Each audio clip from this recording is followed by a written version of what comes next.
안녕하세요, 여러분. 시어머니 시집살이보다 동서 시집살이가 더 무섭다는 말 혹시 들어보셨나요? 저는 이번에 이 말의 뜻을 고스란히 온몸으로 받아본 40대 초반의 평범한 여성이에요. 정말 다른 사람과의 대립 같은 건 피하고 싶어 하는 성격이기도 하고요. 그렇지만 제가 당한 일련의 사건들 때문에 참는 것만이 능사는 아니라는 걸 알게 됐죠. 지금 이렇게 글을 쓰면서도 그 사람들의 말과 행동을 떠올리면 지금도 피가 거꾸로 솟는 것처럼 화가 날 정도거든요. 지금부터 제가 당한 황당한 일들을 하나씩 풀어볼게요. 저는 결혼 당시에는 지금과는 다르게 영양사로 일하고 있었어요. 남편은 평범한 중소기업의 회사원으로 시댁과도 큰 문제 없이 지내고 있었어요. 그런데 그런 제가 시댁과 트러블이 생긴 건 시동생, 그러니까 남편의 남동생이 결혼을 하고 나서부터였어요. 도련님은 당시 젊은 사장으로 창업으로 작은 사업체를 운영 중이었거든요. 그런 도련님과 결혼하게 된 제 동서가 저보다 2살이나 많다는 것을 알게 되고 저는 살짝 걱정이 됐어요. 주변에서 그런 이야기를 종종 들었던 터라 걱정이 됐죠. 그리고 그런 우려는 도련님의 상견례에서 드러났죠. 상견례하는 도중에 화장실을 들렀는데 동서가 제 뒤를 따라 화장실로 들어오더군요. 그러더니 대뜸 그러더라고요. 제가 사회에서는 더 연장자고 경험이 많은 어른이니 저한테 이래라 저래라 시키지는 마세요. 존댓말 쓰면서 존중은 해줄 테니 그 정도에서 서로 선을 지키자고요. 정말 당당하게 저에게 선을 지키자는 동서를 보며 속으로 많이 당황했어요. 누가 보면 이래라 저래라 이미 시킨 줄 알겠더라고요. 얼굴 본 것도 처음인데 초면에 하는 말을 들어보니 제 우려가 현실이 되더군요. 근데 그게 무슨 말씀이세요? 선이라뇨. 몰라요? 적당하게 하자는 말이에요. 명절에 일할 때도 나한테 이래라 저래라 시키지 말고 저한테 딴지도 걸지 말고요. 솔직히 저도 이렇게 어린 사람이 제 손윗동서가 될 줄 알았겠어요? 나이 어린 사람을 어른으로 모셔야 하는 제 입장도 생각해줘야죠. 새빨간 립스틱을 바르며 말하는 동서를 보면서 저는 온몸에 소름이 돋는 기분을 느꼈습니다. 아직 상견례만 했을 뿐인데 이 정도로 견제하는 거면 결혼하고 나서는 내 말은 개똥으로도 안 듣겠구나 하고요. 이때 제 대답이 뭔지 궁금하세요? 제가 먼저 선을 넘는 일은 없을 거예요. 대신 동서께서도 선을 안 넘도록 해주셨으면 좋겠네요. 서로가 선을 지키면 얼굴 붉힐 리도 없잖아요. 그렇죠? 상대방은 제가 선을 넘는 걸 경계했지만 저는 그쪽이 선을 넘는 걸 더 걱정했어요. 지금 이 상황만 봐도 선을 아슬아슬하게 타고 있는 건 상대방인 동서였으니까요. 그러자 웃으면서 그러더군요. 마음이 잘 맞아서 좋네요. 그 말 꼭 지켜주세요. 그렇게 말하고는 휙 돌아서 화장실을 나가버렸어요. 그 뒷모습을 보며 참 황당하고 골치가 아파왔습니다. 저 사람을 앞으로 내내 봐야 할 걸 생각하니 말이죠. 그렇게 도련님은 무사하게 결혼을 하게 됐어요. 그리고 그 뒤로 몇 번의 명절이 지나갔어요. 생각보다 서로 선을 잘 지키고 있어서인지 제가 아이를 낳을 때까지 저를 견제하는 일은 없었어요. 그런데 아주 사소한 것에서부터 일이 틀어지더군요. 그것은 우리 아들이 3살이 될 무렵에 설날에 일어났어요. 설이 되면 어른들에게 용돈을 드리잖아요. 저희는 양가에 각각 50만 원씩 드리기로 했어요. 그런데 동서에게서 연락이 왔더라고요. 설 준비에 대해 이것저것 이야기하다가 갑자기 동서가 묻더라고요. 형님, 이번 설에 용돈은 얼마 하시기로 했어요? 저희는 50만 원 드리려고 해요. 그 외에 과일이나 건강기능식품도 하나씩 사서 드리고요. 그래요? 그럼 저희도 50만 원 해야겠네요. 설날에 봐요. 그렇게 전화를 끊었어요. 그런데 설 연휴에 시댁에 갔는데 어처구니 없는 일이 벌어졌어요. 시모가 제게만 일을 계속 시키더라고요. 동서가 늦어서 없으면 또 모르겠는데 있는데도 시모와 수다나 떨면서 일은 저한테만 다 시키더군요. 아무리 제가 둥글게 살고 싶은 사람이라도 이렇게 대놓고 차별하면 기분이 안 나쁠 수가 없잖아요. 그래서 제가 동서에게 말했어요. 동서, 여기 와서 제사 음식 만드는 거 좀 도와줄래요? 어머님이랑 대화하면서 쉬는 게 좋은 건 알겠는데 혼자 하면 아무래도 저녁까지 준비를 다 못 끝낼 것 같거든요. 최대한 돌려 말했어요. 명절이고 어른들 있는 데서 큰 소리 나면 안 된다는 생각에 말이죠. 그런데 동서는 제 이야기를 듣고도 태연히 가만히 있더라고요. 대신 움직인 건 시모였어요. 아무리 아랫동서래도 너보다 나이도 많은 사람한테 이래라 저래라 하는 건 너무한 거 아니니? 시모의 말에 저는 할 말을 잃었어요. 여기서 왜 시모가 나서는지 이해가 안 됐거든요. 네? 당연히. 너 설마 네가 먼저 이 집안에 들어왔다고 새로 들어온 동서한테 텃세 부리는 거야? 우리 집에서는 그런 텃세 용납 못한다. 시어머니를 앞에 두고 당당하게 이래라 저래라 일을 시켜? 어머님, 그게 아니라 동서는 오늘 와서 아무것도 한 게 없잖아요. 제가 지금 일을 다 하고 있는데. 그래서 네가 일 많이 하고 있다고 화내는 거야? 웃기지도 않아. 너는 그게 문제야. 네 동서가 명절이라고 돈을 100만 원 줬다. 이렇게나 시댁을 위하는 동서를 부려먹으려고 하는 거야? 네가 생각해봐라. 돈을 많이 준 사람이 움직여야 되겠니? 돈을 적게 준 사람이 움직여야 되겠니? 결국은 돈 때문이었어요. 시모가 동서 대신 나서서 제게 타박을 준 이유요.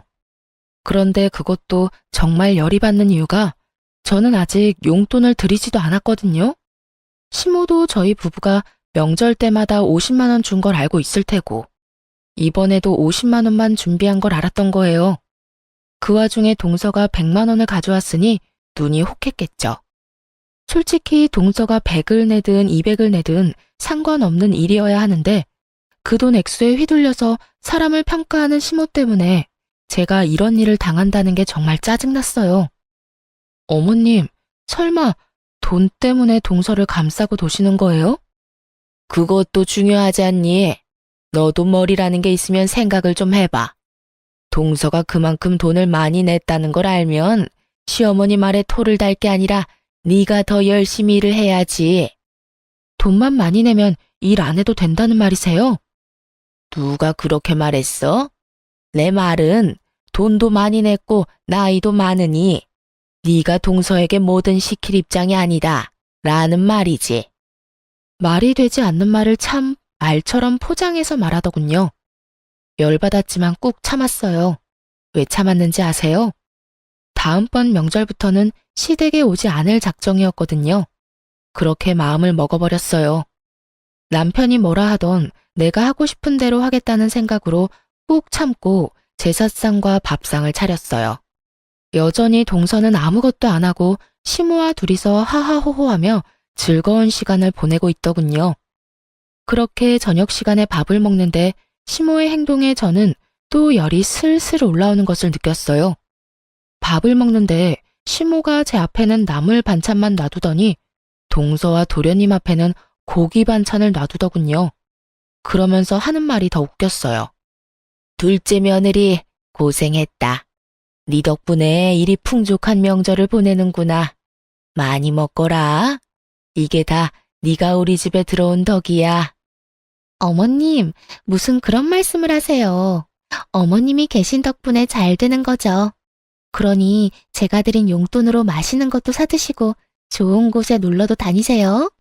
간드러지는 동서의 목소리에 행복해하는 시모를 보니 배알이 뒤틀리더군요. 음식 차별하는 게 제일 기분 더럽다더니 그 말이 딱 맞더라고요. 제가 좋아하는 음식을 못 먹게 해서가 아니라 제가 직접 만든 음식조차 못 먹게 하는 걸 보니 열받아 결국 확 질러버렸어요. 저는 동서 앞에 놓인 산적을 들어서 저와 남편 앞에 가져왔어요. 그러자 시모가 눈을 동그랗게 뜨고 저를 쳐다보며 말하더군요. 예, 그걸 왜 그쪽으로 가져가? 제가 만들었는데 맛도 못 보나요? 그리고 고생은 제가 다 했는데 포상은 다른 사람이 받는 것 같아서 제 몫은 제가 챙기기로 했어요. 그러면서 보란 듯이 밥을 와구와구 흡입하기 시작했죠. 너 무슨 애가 교양이 없어? 이런 식으로 마구잡이로 가져가면 어떡하니? 네가 한 게 뭐가 있다고? 제가 한 게 뭐가 없는데요? 아니, 그럼 여기 와서 부엌에 발 한 번 안 디디고 열심히 이빨이나 까던 동서는 뭘 한 게 있어서 고기 반찬 넙죽넙죽 갖다 바쳐요? 야, 동서 없었으면 그 고기들이 여기 있었겠어? 네가 맛이라도 본 건 다 동서 탓이야. 알아들어? 그 고기도 요리해줄 사람 없으면 다 썩어 빠지는 거 모르세요? 땀 흘려가며 몇 시간 동안 고생한 사람은 뒷전이고 그저 돈만 많이 낸 동서만 아끼시는 거 보니까 다음부터는 저도 돈 낼 테니까 사서 먹는 게 제일 낫겠네요. 오래 저것도 형님이라고 어디서 못된 맏며느리 행세야? 네가 맏며느리라도 맏며느리 같은 일을 했어야 칭찬을 하든 말든 할 거 아니야? 할 수 있는 거라고는 요리하는 것밖에 없는 주제에 어디서 말대꾸야? 그러니까 요리는 전문가한테 맡기세요. 저 하나한테 다 시켜 먹지 마시고요. 열받은 저는 그 자리에서 일어나 바로 부엌으로 갔어요. 다들 제가 화나서 감정을 식히러 간 거라고 생각한 듯 하더군요. 저는 전혀 그럴 생각은 없었어요. 화는 이미 나 있었고 열받아서 제가 만든 음식 앞에 소금통을 들고 섰어요. 그리고 음식들 위로 소금을 완전 쏟아부어 버렸죠. 그리고 그 다음에는 설탕도 열심히 쏟아부었어요. 열심히 제사 준비했는데 돌아온 게 이런 멸시라니. 해놓고 인정도 못 받을 거 왜 했나 싶었어요. 그래서 제가 한 음식 싹 다 망쳐버렸죠. 그리고 나와서 남편에게 말했어요. 어머님 용돈으로 드릴 돈 어디 있어? 어? 여기. 남편이 돈이 든 봉투를 제게 줬어요. 저는 그걸 챙겨서 제 가방에 넣고 시댁 현관으로 갔어요. 시모가 그것을 보고 있다가 부랴부랴 따라 나오더라고요. 예, 너 그 돈 우리한테 주려고 한 돈 아니냐? 그걸 왜 네가 갖고 가? 혼자서 일하고 밥도 제대로 못 먹었는데 제가 왜 어머님한테 용돈을 드려요? 맘 같아선 일당이라도 달라고 말씀드리고 싶지만 그럴 수 없으니 저희가 어머님한테 드리려던 돈 일당으로 생각하고 제가 가져갈게요. 어차피 동서에게 100만 원 받아서 저희가 주는 돈은 필요도 없으시잖아요. 예, 너 아까 내가 그런 말 했다고 지금 시어머니를 핍박하는 거니? 세상 말세다 말세야. 어디 며느리가 시어머니한테 이딴 짓을 해? 요즘 세상에 바보로 사람 차별하는 시어머니가 계실 줄 저도 상상 못했네요. 그리고 핍박은 제가 당했지 어머님이 당하신 건 아니죠. 앞으로는 동서랑 두 분이서 열심히 제사 준비하세요. 하하호호 즐겁게 담소 나누시면서 하시면 저 같은 며느리보다 더 잘하시겠죠. 그리고 이런 취급받으면서 매번 명절에 방문할 정도로 제가 비정상인 사람은 아니거든요. 정상인이라면 대놓고 용돈으로 차별하는 곳에 오고 싶은 마음 없을 테니까요. 그럼 안녕히 계세요. 그렇게 제 할 말만 하고 나가버렸는데 남편이 저를 뒤쫓아 나오더군요. 여보, 대체 왜 이렇게 화를 내? 우리 집에서 왜 이런 짓을 벌이냐고. 이런 짓? 당신은 내가 무슨 취급당했는지 옆에서 뻔히 보고도 그런 말을 해? 내가 무슨 짓을 했는데? 당신이 말해봐. 내가 무슨 짓을 했는데? 당신이 우리 엄마랑 재수 씨한테 일방적으로 화를 냈잖아. 당신이 본 게 그게 다야? 그럼 그 밥상 위에 올라온 요리가 내가 다 만든 거라는 건 몰랐어? 알지, 알아. 그래도 좀만 참으면 되는 걸 왜 그렇게 화를 내는 건데? 손가락 하나 까딱하지 않고 쉬던 사람들이야. 나 혼자 제사 준비에 식사 준비 다 했다고. 그런데 뻔히 내가 좋아하는 반찬 알면서 그걸 동수 앞에 놔주시는 거 못 봤냐고. 한 번은 참았어. 그런데 이건 너무 빈정상하잖아. 음식으로 어떻게 차별을 해? 이게 맞는 거야? 화를 안 낼 일이냐고. 그럼 당신이 돈을 좀 더 잘 벌지 그랬어. 뭐? 그걸 말이라고 해? 내 말이 틀려. 돈도 못 벌면 일이라도 해야지. 솔직히 동생네가 돈 더 많이 한 것도 사실이고 그러면 당신이 좀 양보해줘야 하는 거 아니야? 우리는 돈 안 내? 그리고 집마다 다 사정이 다른데 어떻게 남들 하는 만큼 다 내고 살아. 그리고 돈을 더 벌라니 나 박봉이라고 지금 무시하는 거야? 무시하는 게 아니라 그게 사실이잖아. 당신이 돈만 좀 더 잘 벌었어 봐. 그러면 우리도 부모님 댁에서 이렇게까지 수모 당할 일도 없었겠지. 당신도 진짜 돈 때문에 내가 이런 취급당하는 게 당연하다고 생각하는 거야? 당신도 단단히 미쳤네. 됐어. 나 이제 시댁에 안 와. 당신이나 오던가 마음대로 해. 남편의 말에 배신감을 크게 느꼈어요. 저라고 하고 싶은 말이 없었겠어요? 도련님네 사업하며 동서는 일도 안 하며 편하게 도련님 돈 쓰면서 생색은 다 내고 다녔거든요. 남편에게 너는 왜 그만큼 못 버냐고 말하고 싶었지만 남편 생각해서 참았던 거예요. 솔직히 이날 제가 느낀 감정은 이 집에 내 편은 아무도 없구나였어요. 결국 남편과도 싸운 저는 바로 친정으로 향했어요. 그런데 그날 저녁에 동서가 전화를 했더군요. 형님, 도대체 음식에 무슨 짓을 한 거야? 도저히 사람 먹을 수가 없잖아. 먹지 말라고 그렇게 해놓은 건데 잘 됐네요. 앞으로는 음식 드시고 싶으시면 직접 요리해서 드세요. 저한테 전화 와서 뭐라 하지 마시고요. 결국 그렇게 전화를 끊고 그 뒤로 진짜 명절에 가지 않았어요. 남편이 저를 박봉의 쓸모없는 여자로 생각한다는 걸 알았을 때 이혼을 고려했지만 그때는 이미 뱃속에 둘째가 들어있더군요. 그래서 그때 한 가지 결심했죠. 딱 한 번만 더 저를 폭발하게 만들면 뒤도 안 돌아보고 이혼해버릴 거라고요. 2년간 시댁의 발길을 끊었더니 그제야 시모가 연락이 왔더군요. 앞으로 그런 일 없을 테니 제사 지내러 오라고요. 무슨 조상님들 벨낯이 어쩌고 말은 거창하게 하는데 딱 봐도 동서의 요리 솜씨가 별로였던 모양이었어요. 시부모가 생각보다 입맛이 까다롭거든요. 결국 동서까지 전화해서 미안했다고 돌아오라는 말을 듣고 3년째부터 명절에 다시 가게 됐어요. 용서했다기보다는 이때쯤에는 제게도 변수가 생겼거든요. 바로 이직이었어요. 저는 결혼 전부터 영양사로 일을 했는데 돈을 많이 벌지는 않지만 시간은 그래도 규칙적인 편이었어요. 그런데 남편이 박봉인의 어쩌네 하는 말을 들으니 자존심도 상하고 화도 나더라고요. 그 와중에 어머니에게서 연락이 온 거였어요. 친정부모님은 두 분이서 음식점을 운영하고 계셨거든요. 워낙 잘 되는 음식점이라 사람들도 많고 단골도 많은 곳이에요. 그런데 아버지가 손을 다쳐서 요리를 더 이상 못할 상황이 됐어요.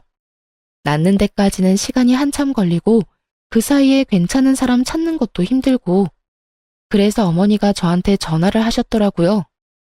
혹시 이쪽에서 일해볼 생각 없냐고 말이죠. 처음에는 애들 생각해서 시간이 좋은 영양사로 남을까 싶었는데 괜히 오기가 생기더라고요. 애들을 시댁에 맡기는 한이 있더라도 돈을 좀 많이 벌어봐야겠다는 생각이요. 어머니가 수익은 벌어들인 수입에 따라 나눈다고 하셨던 게 사실 가장 큰 이직 이유였어요. 워낙 잘 되던 가게인데다가 가족 병영으로 소규모로 하다 보니 인당 돌아오는 수익이 꽤 높았거든요. 그래서 결국은 영양사를 그만두고 본격적으로 부모님 가게 일을 같이 하기로 했어요. 그렇게 이직을 하고 2달 정도 일하는데 확실히 예전보다 훨씬 더 잘 벌게 됐어요. 힘은 예전보다 더 들었지만 쌓이는 통장 잔고를 보니 기분이 좋았거든요. 그리고 돈을 점점 더 많이 벌면 벌수록 남편도 더 좋아했어요. 그렇게 일한 지 3년쯤 지났을 때였어요. 시부모에게 연락이 왔어요. 잠깐 시댁으로 오라는 연락이었죠. 일하느라 바쁜 와중에 시간 내기 힘들어서 주말에 간다고 했는데 평소 같으면 그냥 오라면 올 것이지 무슨 주말이냐 하고 토를 달 법한 양반들이 무슨 일인지 너 좋을 대로 오라고 하시더군요. 이상한 생각이 들었지만 뭔가 중요한 일인가 싶어서 저도 일을 마치자마자 시댁으로 얼른 달려갔어요. 갔더니 시부모만 있는 게 아니었고 도련님과 동서 남편까지 있더라고요. 도련님네도 와 계셨네요? 무슨 일로 부르셨어요? 내 긴 말 안 하마. 네 시동생 얼마 전에 같이 일하던 동업자한테 사기당했어. 그놈이 아들이 벌어놓은 사업 자금을 몽땅 다 들고 날랐다지 뭐니? 그래서 지금 파산 직전까지 왔어. 내 첫째한테 들어보니 네 가게가 그렇게 장사가 잘 된다며? 네가 우리 둘째 아들 거기서 일하도록 해줄 수 없겠니? 가족 좋다는 게 뭐니? 이럴 때 돕고 사는 거지. 안 그러냐? 자기 편할 때만 가족이라고 말하는 시모를 보니 정말 안이 꽂고 열받았지만 참았어요. 그런데 그때 도련님이 제게 말하더군요. 형수, 제발 저 좀 살려줘요. 형한테 들어보니까 월급도 엄청 많이 번다는데. 우리가 들어가서 일하면 도움도 되고 우리도 급한 불은 끌 수 있고. 솔직히 지금 파산 직전이에요.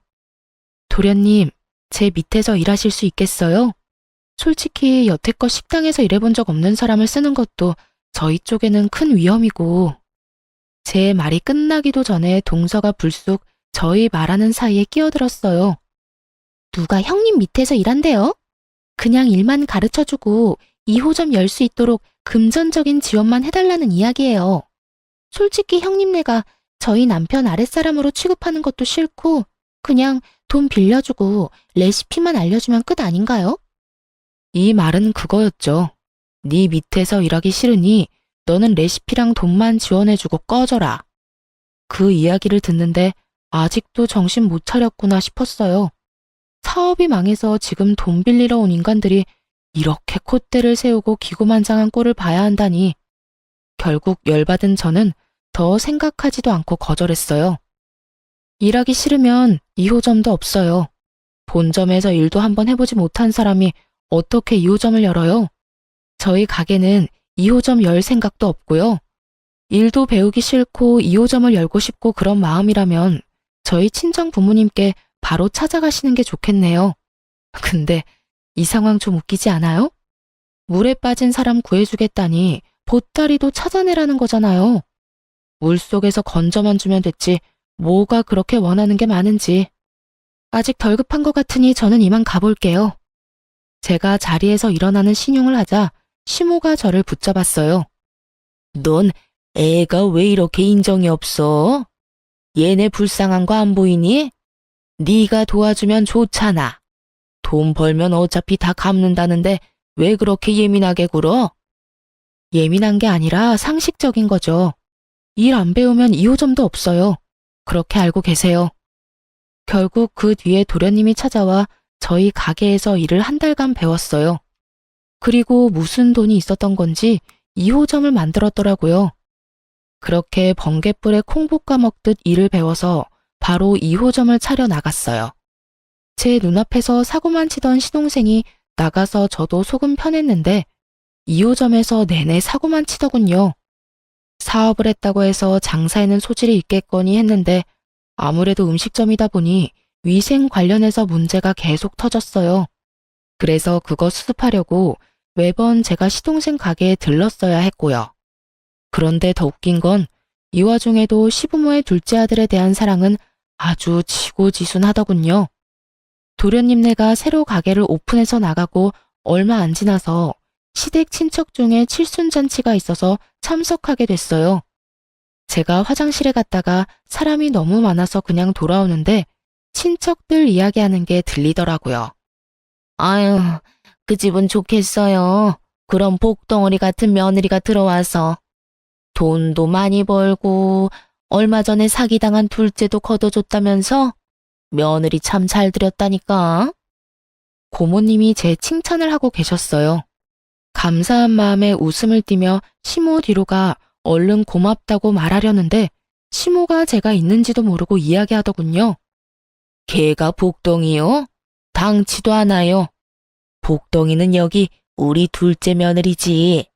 자기 남편 사기당해도 얼마나 내조를 열심히 하는지. 게다가 첫째 며느리하고는 달라서 그 힘든 와중에도 열심히 시댁에 용돈도 붙여주는 참 착한 며느리예요. 그 이야기에 진짜 어이가 없었어요. 남편이 그렇게 일하느라 바쁜데도 동서는 일도 돕지도 않고 도련님 사업할 때처럼 집에서 쉬고 있었거든요. 가끔씩 도련님이 바쁜 일정이 있거나 약속이 있을 때만 잠시 나와서 가게를 봐줄 뿐이었고요. 그런 둘째 며느리가 제 자식 돈으로 효도 생색내고 있다는 걸 아는지 모르는지 입에 침이 마르도록 열심히 칭찬 중이었어요. 그걸 보니 정말 정이 뚝 떨어지더군요. 그런데 제가 이 집안에서 정말 떨어져 나올 일은 그 다음에 발생했어요.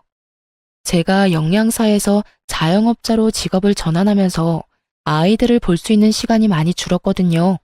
그래서 어쩔 수 없이 5살, 8살 애들을 시댁에 맡길 수밖에 없었어요. 그렇게 몇 달쯤 맡겼는데 애들이 점점 시댁에 가길 싫어하더라고요. 엄마, 우리 할머니 집에 안 가면 안 돼. 나 할머니 집에 가기 싫어. 을에 있는 투정이라고 생각했어요. 엄마랑 붙어 있고 싶은 마음에 저러는구나 하고 눈물이 핑 돌 것 같았단 말이죠. 그런데 이 상황에서 뜬금없는 말을 첫째가 하더군요. 할머니랑 숙모는 지원이만 예뻐하고 우리는 매번 혼낸단 말이야. 그게 무슨 소리야? 너희를 왜 혼내신단 말이니? 지원이는 동선의 아들이었어요. 이때는 동서가 자기 아들도 시댁에 맡겨놨나 보다 하는 생각만 들었어요. 그런데 그 다음 아들의 말에 혈압이 확 오르더군요. 할머니가 지원이한테만 맛있는 거 주고 우리는 맛있는 거 먹지도 말래. 그리고 지원이가 우리가 가져간 장난감 뺏어갔는데 숙모가 우리한테 소리 지르고 못됐다고 막 뭐라고 했단 말이야. 우리 할머니 댁에 안 가면 안 돼? 나는 진짜로 가기 싫단 말이야. 그 이야기를 듣는데 인내심이 뚝 끊어지더군요. 먹는 걸로 장난치던 그 버릇이 이번에는 우리 애들에게 나왔나 보더라고요. 저는 흥분한 채로 아이들에게 이것저것 물었어요. 그러니 끝도 없이 시모와 동서가 한 짓이 아이의 입을 통해 흘러나오더군요. 동서의 아이를 오냐오냐 키우면서 우리 애들은 무슨 일이 있든 혼을 냈다고 했어요. 과자를 사와도 우리 애들한테는 한 번도 준 적이 없대요. 밥 먹을 때도 맛있는 반찬은 모두 지원이 거라고 하는 말에 진짜 눈을 질끈 감았네요. 손주들이라면 본인 핏줄이니까 잘해줄 거라고 생각했어요. 그런데 고작 몇 달 만에 그것도 학원 하원하고 그 짧은 2~3시간 동안 애들을 이런 식으로 차별했다는 걸 제 귀로 직접 들으니 분노가 멈추지 않았어요. 동서와 도련님 파산하고 물에서 건져 올려준 사람이 저와 저희 부모님인데 은혜를 원수로 갚는 거잖아요. 도와준 은인의 자식들한테 저딴 식으로 대하다니 참을 수가 없었어요. 저는 열받아서 시모와 동서에게 직접 이야기하려다가 일을 마치고 온 남편에게 이야기하기로 했어요. 당신 애들 이야기 들었어? 어머님이 동선의 애만 예뻐하시면서 우리 애들하고 차별하신다는 말. 그래서 지금 애들 싸움에 끼는 어른이 되라는 거야? 이게 어떻게 애들 싸움이야. 엄연히 차별을 받았잖아. 애들이 상처를 받았고. 애들이 엄청 큰 잘못을 해서 혼나는 거라면 그래, 100번 양보해서 참을 수 있지. 근데 보라고, 애들이 잘못한 게 뭐가 있어? 그리고 잘못했다 한들 먹는 걸로 차별하는 게 어딨어? 그것만큼 기분 나쁜 게 세상에 어디 있다고. 나한테도 그러시더니 이번에는 애들한테까지 이러시네. 당신이 어머님한테 뭐라고 말씀 좀 드려. 애 맡겨놓고 그런 것까지 요구하라고? 당신이 바빠서 애 맡긴 거잖아. 그러면 신경을 꺼. 그리고 솔직히 네가 우리 집에 못하니까 애들이 저꼴 당하는 거지. 재수 씨처럼 나긋나긋하게 좀 굴어봐. 사람을 이렇게 달달 볶지 말고. 당신, 지금 내가 잘못해서 애들이 당한다는 말, 그거 진심으로 한 말이야? 내가 바빠서 애 맡긴 것도 다 내 탓이라고, 이 미친놈아. 박봉이라면서 나더러 돈 좀 많이 벌라고 한 게 당신이야. 어디서 책임전가야? 돈 많이 벌어다 주니까 이번에는 뭐? 내가 나긋나긋하지를 못해서 우리 애들이 차별당한다고? 그게 아빠라는 인간이 할 소리야? 지금 당장 화내고 뭐라 해도 모자랄 판에. 내가 한마디 하는데 당신 요새 이상해. 돈 많이 번다고 기고만장해져서 우리한테 당신 잣대 들이대는 것 같은데 그거 그만하라고. 매번 돈 번다는 이유로 우리 집안 행사에도 빠지고 애들도 제대로 안 보고. 그게 엄마냐? 그게 며느리냐고. 그 돈으로 잘 먹고 잘 살고 있잖아. 이번에 새로 이사한 것도 집안에 새로운 가전 다 들인 것도 다 내 덕분 아냐? 그런데 뭐? 내가 아무것도 안 해? 네가 처먹고 누리고 있는 모든 게 내 주머니에서 나오는데 당신이 그딴 이야기를 한다고? 당신이 나를 그렇게 바닥으로 생각하는지 몰랐네. 알았어. 당신이 나를 얼마나 무시하는지 알게 됐으니까 이혼하자. 왜 살아? 동서처럼 나긋나긋하고 일 안 하고 집에서 돈만 축내며 남편 돈으로 생색내는 예쁜 장식품 같은 여자나 구해서 살아. 나처럼 악착같이 돈만 버는 여자 때려치우고. 나도 너 같은 놈 때려치우고 딴 남자 찾을 테니까. 박봉이라고 난리칠 때는 언제고 이제 와서 딴소리를 해? 에라이 천하의 나쁜 놈 같으니라고. 그런 말이 아니잖아, 여보. 저를 잡는 남편놈 손을 뿌리치고 저는 애들을 데리고 친정으로 와버렸어요. 정말 화가 머리끝까지 나서 참을 수가 없었어요. 애들은 이 상황이 뭔지도 모르고 어안이 벙벙한 상태였고 부모님은 그런 저를 이해해 주셨어요. 그간 제 마음고생을 누구보다 가까이서 봐주신 분들이었으니까요. 그런데 아무리 생각해도 동서가 우리 애들을 혼냈다는 걸 듣고는 가만히 참을 수가 없겠더라고요. 도련님한테 전화를 걸었어요. 그리고 내일 가게에 있냐고 물었죠. 가게에 필요한 물건을 2주에 한 번씩 보내주는데 가져가야 한다고 말이죠. 그랬더니 내일은 자기가 약속이 있어서 와이프한테 가게를 맡겨놓을 거라고 모레에 직접 본점으로 찾아오겠다고 하더라고요. 저는 내일이 기회라는 생각이 들었어요. 그래도 도련님 없을 때 이야기하면 둘 다 아이 키우는 엄마 입장에서 대화가 잘 통할 수도 있잖아요. 다음날 점심에 동서가 일하고 있다던 도련님네 가게로 향했어요. 그리고 충격적인 장면을 목격하고야 말았어요. 동서가 시동생이 아닌 다른 남성과 가게 안에서 만나고 있더군요. 보통 사이가 아닌 게 확실했던 게 팔짱도 끼고 서로 허리에 손도 두르고 여하간 분위기가 보통이 아니었거든요. 저는 동서와 이야기하겠다는 애초의 목적도 있고 그 상황을 핸드폰으로 녹화하고 있었어요. 솔직히 좋은 약점 하나 잡았다는 생각이었어요. 그리고 두 사람이 잘 보이지 않는 구석에서 입을 맞추는 장면까지 녹화할 수 있었던 저는 그 길로 집으로 돌아왔어요. 이걸 언제 터트릴까 했는데 그날 저녁 남편이 시댁으로 오라더군요. 시댁에 갔더니 남편 놈이 아주 당당하게 이혼 이야기 하자고 하더라고요. 모든 시댁 식구들이 있는 곳에서. 그런데 동서가 제일 웃겼어요. 형님, 아무리 그래도 애들 말만 믿고 저희한테 이러시는 건 너무하죠. 저희라고 좋아서 애들 혼냈겠어요? 애들이 혼날 짓을 해서 혼냈는데 혼낸 것도 화가 나긴 하는데 음식 가지고 차별했다는 것 때문에 더 열받았거든요. 우리 애들이 바보라고 생각하는 거 아니죠? 어쨌든 이혼 번복 안 해요. 그렇다네요, 아주버님. 그러면 형님이 원해서 이혼하는 거니까 위자료도 이쪽에 줘야 하는 거 알죠? 재산 분할도 확실하게 해야 하고요. 위자료? 재산 분할? 어이가 없어서. 내가 무슨 명목으로 이혼하는 줄 알아요? 당신들 시댁 때문에 이혼하는 거야. 남편 놈은 그 사이에서 아무 도움 없이 나한테 성질만 내서 그렇고, 음식으로 차별하고 용돈 적게 줬다고 일 부려먹고, 사람을 인간으로 대해줬으면 이혼을 할 리가 있겠어? 형수님, 형님이 어찌됐건 저는 두 분이 이혼을 했다고 저희 가게 차별하는 건 가만둘 생각 없어요. 그러니까 그 부분은 확실하게 해줬으면 좋겠고. 가게 걱정 말고 와이프나 걱정하지 그래요. 그렇게 끼고 돌며 사랑하는 도련님네 와이프, 다른 남자랑 바람나서 지금 난리도 아니던데? 정말로 그 집 애들이 누구씨인지 알게 뭐야? 뜬금없이 떨어진 폭탄에 시댁이 한순간 고요해졌습니다. 저는 그 고요함을 즐기며 그 속에 전혀 고요하지 못한 동서의 얼굴을 보며 핸드폰을 열어 동영상부터 켜줬어요. 도련님 약속 있다고 가게 동서한테 맡겼죠? 보세요. 거기서 낯선 남자랑 둘이서 얼마나 즐거운 시간 보냈는지. 그리고 그 순간 시동생이 제 폰을 들고 가서 요리조리 화면을 확대해 보더니 얼굴이 새빨갛게 분노로 터질 것처럼 변해버렸어요. 어떻게 당신이 이 사기꾼하고 같이 있어? 사기꾼?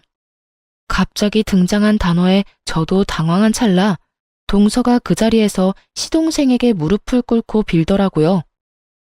여보, 잠깐 내가 정신이 나갔나 봐. 그러려고 그런 건 아닌데. 너 미쳤어? 어떻게 우리 회사 망하게 한 사기꾼 놈이랑 붙어먹어? 알고 보니 동서의 상간남이 시동생 회사를 말아먹은 시동생의 친구이자 동업자였던 사람이었더군요. 동서도 참 지고지순하더군요. 남편 회사 망하게 만들어서 자기도 힘든 상황에 사업 망하게 한 남자와 계속 만나고 있었다니. 아마 그 남자 쪽에서 뭔가 금전적인 지원을 해줬을 거예요. 아니면 두 사람이 여전히 만나는 게 이해가 안 가니까요. 그런데 그 상황에 더 배신감을 느낀 사람은 시모였더라고요. 야, 너 어떻게 이럴 수가 있어? 네가 우리 아들 사업 망하게 한 놈이랑 붙어먹었어? 너도 저 사기꾼이 아들 사업 망하게 하도록 도와줬지? 내가 아들 사업에 투자한 돈만 해도 얼만데 그 돈이 지금 이 집 담보로 여전히 대출로 잡혀 있는데 어떻게 내 돈을 다 날려먹게 만들 수가 있어? 자그마치 1억이다 1억. 그 돈을 날려먹은 게 다 니년 탓이라고? 내 돈 내놔. 당장 내 돈 내놔. 그렇게 동서를 애지중지하던 시모가 동서에게 년이라는 말까지 해가며 옷을 붙들고 난리를 쳤어요. 시모의 힘에 이리저리 휘둘리는 동서의 얼굴은 평소에 그 완벽하고 채초롬한 모습 따위는 사라지고 없었죠. 어머니, 설마 동생한테 이 집 담보로 대출받아서 사업자금으로 줬어요? 제가 그렇게 하지 마시라고 말씀드렸잖아요. 항상 동생 왜 있는 거 다 동생한테 퍼주지 못해 안달이세요? 여태껏 가지고 있던 재산 다 동생한테 털어줬으면 됐지. 설마 매달 돈 달라고 하신 거 이 담보대출 이자 때문에 달라고 하신 거예요? 아, 설마 이번 동생 가게에도 돈 대주신 거 아니죠? 야, 너 말해봐. 엄마한테도 돈 받았어? 나한테 2천만 원 빌려갔잖아. 남편의 말에 저도 깜짝 놀랐죠. 그때 2호점 연다고 돈 빌려달라고 했을 때 제가 거절했는데 남편이 몰래 동생에게 돈을 줬을 거라고는 상상도 못하고 있었거든요. 참, 저 몰래 많이들 시동생과 동서를 도와줬더라고요. 결국 남편도 시모의 행동에 열이 받아서 또 분노해서 난리가 났죠. 동서의 불륜 동영상 하나로 집안이 연쇄적으로 난리가 난 걸 보니 속으로 참 웃겼어요. 서로가 서로를 비난하며 니 탓 내 탓하고 있었거든요. 그렇게 나긋나긋하고 용돈 잘 주는 며느리에서 순식간에 죽일년이 된 동서를 보며 저도 그제야 마음의 응어리가 좀 가라앉았어요. 그렇게 서로 탓만하는 사람들 보며 남편에게 말했어요. 소송할 거고 위자료는 아마 당신이랑 당신 집안에서 전부 내야 할 거야. 우리 쪽 변호사는 상당히 자신 있는 모양이더라고. 그럼 앞으로 연락하고 싶으면 변호사 통해서 연락해. 그렇게 말하고 나와버렸어요. 그리고 어떻게 됐을까요? 시동생이 운영하던 저희 가게 2호점도 망해버렸어요. 사업한다는 인간이 개인사를 가게 운영하는 데까지 끌고 들어와서 결국에는 고객들 다 떨어져 나가고 폐업하게 됐더라고요. 그리고 그 덕분에 남편이 지원해줬다는 2천만 원도 훅 순식간에 사라져버렸죠. 그때 돼서야 제정신이 돌아왔나 보더라고요. 저를 찾는 전화를 미친 듯이 하더라고요. 저는 할 말 없으니 변호사 통해서 말하라고 했고요. 나중에 장문의 문자가 왔는데 보고 있으려니 웃기지도 않았습니다. 남편이 저한테 그렇게 한 이유가 자격지심 때문이었대요. 제가 영양사로 일할 때는 자기보다 돈 덜 벌어서 무슨 일이든 큰 소리 칠 수 있었는데 제가 부모님 가게에서 일하게 되면서부터 돈을 더 많이 벌었잖아요. 그것 때문에 열등감과 자격지심에 저한테 뭐든 그렇게 화를 내고 싶었다네요. 근데 참 웃긴 게 그냥 우리끼리 잘 지냈으면 제가 버는 돈도 누리면서 잘 살 수 있었을 텐데 꼴랑 자존심 하나 세워보려고 하다가 결국은 위자료에 재산 분할까지 해야 돼서 살고 있던 집 저한테 넘기고 월세 들어갔다잖아요. 그 집 자체가 저희 반반 내고 들어간 집이라 다 정산하고 나니 남은 건 없던 거죠. 그런데도 시모가 장남인 자신이 아니라 동생만 챙겼던 걸 알고 나서는 시댁으로 들어갈 생각도 안 하더군요. 혼자 살 거라네요. 부모 부양할 생각조차 없다고 그렇게 시댁과 영 끊고 지낸대요. 시동생은 동서를 용서하고 같이 살아보려고 했다고 해요. 그런데 동서는 이혼하고 싶어 했고요. 근데 결국은 이혼을 안 하고 여전히 같이 살더라고요. 그 이유를 알고 나니 웃겼는데 동서가 그 불륜남한테 버림받는 바람에 갈 곳이 없어져 시동생 옆에 딱 붙어 있으려고 했다네요. 자기도 비빌 언덕은 있어야 한다고 생각했나 보더라고요. 그런데 그 불륜남이 시동생에게 붙잡히면서 일이 복잡해진 거죠. 불륜남이 자기 혼자 죽기는 싫었는지 동서가 사업 망하도록 도와줬다면서 돈 빼돌릴 때 도움 줘서 그만큼 가져갈 수 있었던 거라며 다시 폭탄 하나 터트린 거예요. 결국 그 이야기 듣고 시동생이 열받아서 내치려고 했는데 동서가 빌고 빌어서 결국 같이 산다고 해요. 그치만 돈도 다 잃고 가게마저 폐업되고 나서는 갈 곳이 없어서 시댁에 들어가서 지낸다는데 아주 노비처럼 지내고 있다고 하더군요. 그 사람이 뭘 하든 저는 제 인생 가야 하는 게 맞는 거죠. 저는 이혼 후 그 집 팔고 부모님한테 말해서 근처 좋은 상가 건물로 가게를 확장 이전하기로 했어요. 집 한 돈 다 넣었어요. 그리고 1층은 가게, 2층은 저희 집, 3층은 부모님 집으로 해서 3층짜리 근생 건물을 샀어요. 2층에 집이 있으니 애들을 따로 봐줄 사람은 찾지 않아도 되고 조용할 때마다 올라가서 확인만 하면 되니 훨씬 마음이 편했어요. 애들도 할머니 댁에서 구박받으며 사는 것보다 지금 집을 더 좋아하고요. 그렇게 몇 달쯤 뒤였을까요? 제가 시모와 동서를 마주하게 된 일이 있었어요. 저는 가게 청소하고 밖으로 쓰레기를 버리러 온 참이었고 두 사람은 저희 가게 앞을 지나가고 있더라고요. 그런데 동서가 시모의 짐을 모조리 들고 낑낑거리는 표정으로 시모의 뒤를 따라가고 있었어요. 저는 저 사람들 지나가면 들어가야겠다 싶었어요. 괜히 마주치고 싶지 않았으니까요. 그런데 시모가 갑자기 저희 가게 앞에 멈춰서더군요. 그러더니 갑자기 혀를 차고 말했어요. 생각할수록 열받네. 왜 네가 우리 집에 들러붙어 있어? 식충이 같은 인간아. 아우 속상해. 첫째 며느리가 우리 집에 남아 있었으면 저 친정 돈으로 우리가 망하지 않았을 수도 있는데 내가 그때는 왜 그런 생각을 못했는지 알 수가 없어. 네가 나를 돈으로 꼬드겨서 그런 거지. 시모의 뾰족한 화살이 동서를 향해 쏘아졌어요. 동서는 억울한 마음이 드는 듯 입을 삐죽했지만 아무 대답 못하고 고개만 숙이고 있더군요. 아들 새끼 망하게 할 때부터 네가 우리 집 화근이라는 걸 알아야 했어.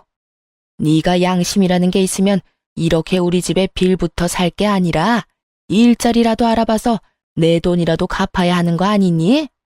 매번 네 서방한테 힘든 일 다 시키고 그 돈으로 펑펑 돈이나 쓰고 네가 인간이야? 결국 소리가 커지고 주변 사람들이 한두 명씩 밖으로 얼굴을 내보이자 어쩔 수 없이 제가 나섰어요. 저희 가게 앞에서 이런 일이 벌어지면 가게 이미지에 타격을 입잖아요. 남의 가게 앞에서 큰 소리 내지 마시고 빨리 지나가세요.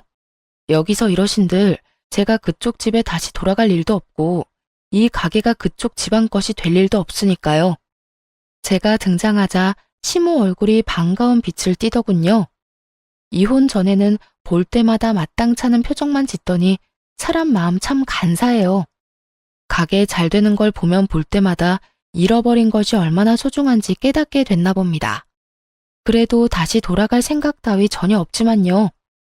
어머 얘, 너 있었니? 요즘은 어떻게 지내? 우리 손주들은 잘 지내고 있지? 우리도 요즘 손주들 얼굴 보고 싶어서 눈물이 날 정도란다. 네가 마음을 조금만 써서 우리랑 손주들 만나게 해주면 이번에도 동선의 아들하고 비교하면서 차별하실 건가요? 죄송한데 애들 차별하셨으면서 우리 애들 왜 궁금해하세요? 차별이라니 그건 다 네 동서가 시켜서 한 일이야. 아니었으면 내가 내 핏줄 싫어할 일 없잖니. 요즘에 지원이 그것이 얼마나 기고만장해졌는지 몰라. 그런 눈치도 없는 애보다 너희 애들이 훨씬 낫지. 그러니 너도 이만 오해를 풀고 그 이야기를 가만히 듣던 저와는 달리 누군가는 시모의 이야기에 기분이 퍽 나빠진 모양이었어요. 어머님, 누가 시켰다고 그러세요? 그리고 애 놔두고 그렇게 차별하시는 거 아니죠? 제가 여태껏 어머님한테 어떻게 했는데 이혼해서 이제 가족도 아닌 사람 앞에서 저를 이렇게 구박하실 수가 있는 거예요. 이거 봐. 감히 눈 동그랗게 뜨고 시어머니를 노려봐? 네가 지금 나한테 눈 크게 뜨고 대들 수 있다고 생각하니? 어이가 없어서 지금 내 꼴을 좀 봐라. 네가 우리 아들 두고 그런 미친 짓을 저질러서 내가 지금 이 모양 이 꼴 아니냐? 그게 왜 제 탓인데요? 어머님이 뿌린 대로 거둔 거지. 저도 이런 짓 못 해먹겠어요. 아무리 잘못했었어도 그렇지. 용서해줬으면 이렇게 부려먹지나 말아야죠. 동서는 그 상태 그대로 짐을 다 팽개치고는 씩씩거리며 가버리더군요. 제가, 아휴, 봐라. 지금 집안이 이 모양이야. 역시 맏며느리가 없으니 기강이 안 사네. 어쨌든 나중에 애들 데리고 한번 오거라. 응? 무슨 착각하시는 건지 모르겠지만 저희 애들은 그쪽 집에 안 가요. 애들이 뭐라고 하는 줄 아세요? 할머니 댁 안 가서 너무 좋대요. 할머니한테 차별받아서 정말 기분 나빴는데 여기서는 그런 차별 안 받아도 된다고요. 그러니까 기대하지도 마세요. 애들 차별할 때는 언제고 이제 와서. 제 말에 시모가 얼굴이 올그락 푸르락 하더니 결국 아무 말 못하고 땅에 떨어진 짐을 주워서 어그적 집으로 걸어가더군요. 결국 돈으로 저울질하다가 두 며느리에게 버림받고 둘째 아들이 돈 잘 버는 것 같아서 거기 돈 쏟아부었다가 그 사실을 알게 된 장남에게 버림까지 받았네요. 덕분에 사람을 마음으로 대하지 않으면 저렇게 순식간에 망할 수도 있다는 걸 알게 됐네요. 어찌됐든 시댁 사람들은 모두 저에게는 최악의 사람들이었어요. 나중에 들어보니 동서는 이때 저와 마주치고 시모와 언쟁을 벌인 다음에 그대로 집을 나가버린 모양이었어요. 제게 고통을 준 사람들이 모두 벌을 받은 걸 확인하니 마음이 좀 편해졌어요. 여전히 저는 아이들 둘 키우며 열심히 살고 있어요. 지금은 저희 부모님이 하시던 가게를 이어받아 열심히 사장으로 일하고 있습니다. 앞으로는 이런 사람들과 엮이지 않고 좋은 인연만 만들면서 잘 살아볼 예정입니다. 여기까지 제 이야기 들어주셔서 감사합니다.